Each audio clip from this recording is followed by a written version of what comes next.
I don't know if I'll manage to do a whole audio of this video, but I'm going to try anyway. So, being in the village is very, very calm. This is Meru County.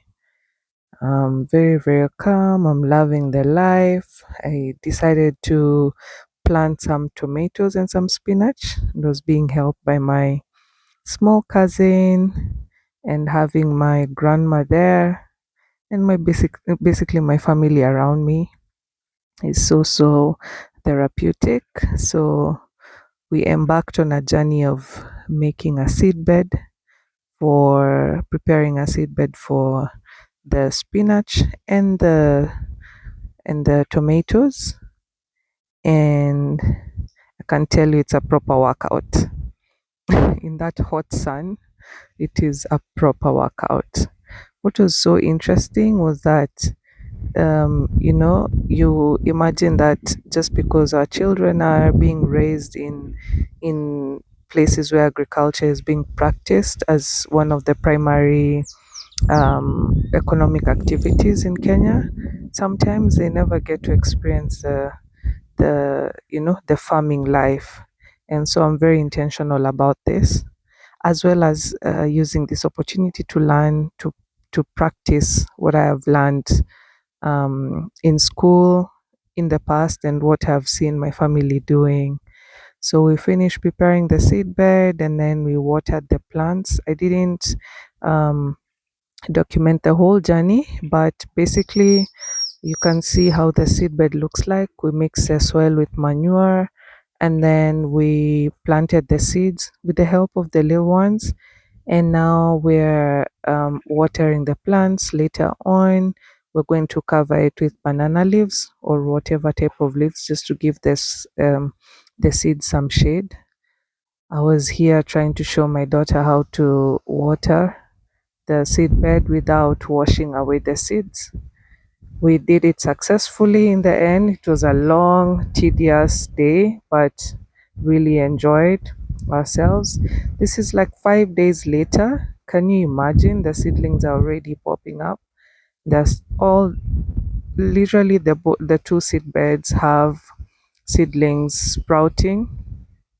I'm so looking forward to transplanting the spinach and the tomatoes and embark on this journey of growing my own food, organic food, and see how far this goes. It's really, really exciting. I've been watching a lot of videos online of people calling it homesteading and all that, but this is literally how we've been raised, how I've been raised. Growing my own food, growing our food, from farm to fork.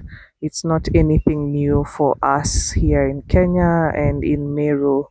Um, so this is another day that I documented going to my auntie's farm, which is just on the backyard, basically, just the backyard of the homestead.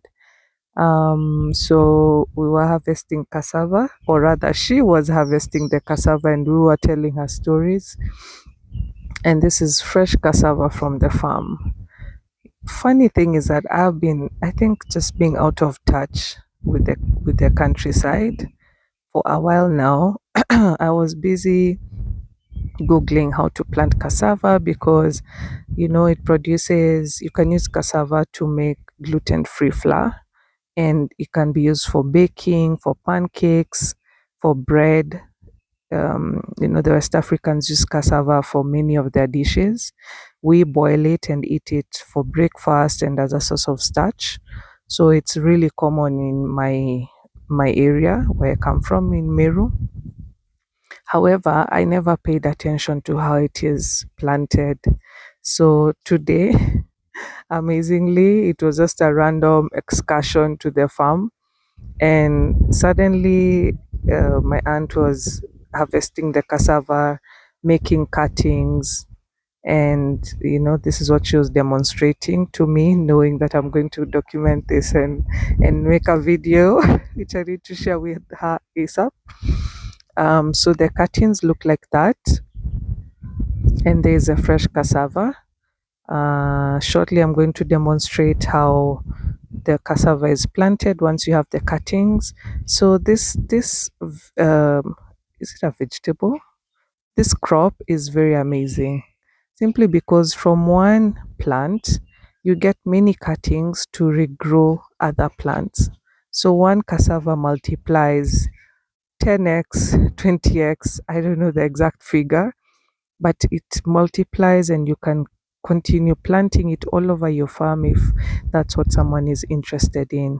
So the cutting is basically where the former roots were. Is it roots or branches? I think I'll need to Google that. But you'll see there that you plant it diagonally, not straight, and then there's a way that you look at how the root or branch. I'm happy to be corrected here.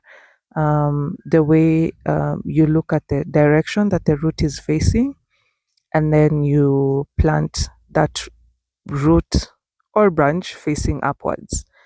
Um, so again, as you can see, that one cassava plant has produced many cuttings. Each cutting will end up producing more cassava, bunches of cassava. So this is really a crop that multiplies and can keep the whole family nourished for a very long time, and it's such a great way to supplement wheat-based products. So for me, my interest is to use it for supplementing the gluten-free flour that I'm currently using. So that's what I was indicating, the root. So you cut that, you make sure it's facing up, and then you plant it diagonally.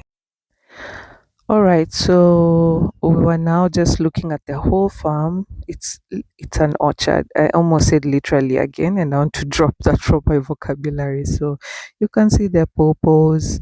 I think people call it papayas. We call it popo here. Is it the same thing? I'm not sure. The mango tree. Everything is just fruiting. And despite the fact that the rainfall has been quite low this period, there's so much fruit in the farm. You can see the avocados that you are harvesting and the cassava. And then I was just doing a close up of the mangoes. So I'll just let you enjoy the scenery there as we are walking to see the different plants, the different crops. They've even planted plantain. The plants here, the crops here are watered because there's a borehole within the homestead. There's also a river not far from here, so some people are farming without water. Although due to climate change and everything, the river is really, it's little. So I hope the people working on changing the issue that we're currently facing, basically planting trees and all those interventions around the area. But anyway, so that's a plantain, another mango tree, so many beautiful fruits and plants here. I'm so amused. So I leave it here, let you enjoy the rest of the video.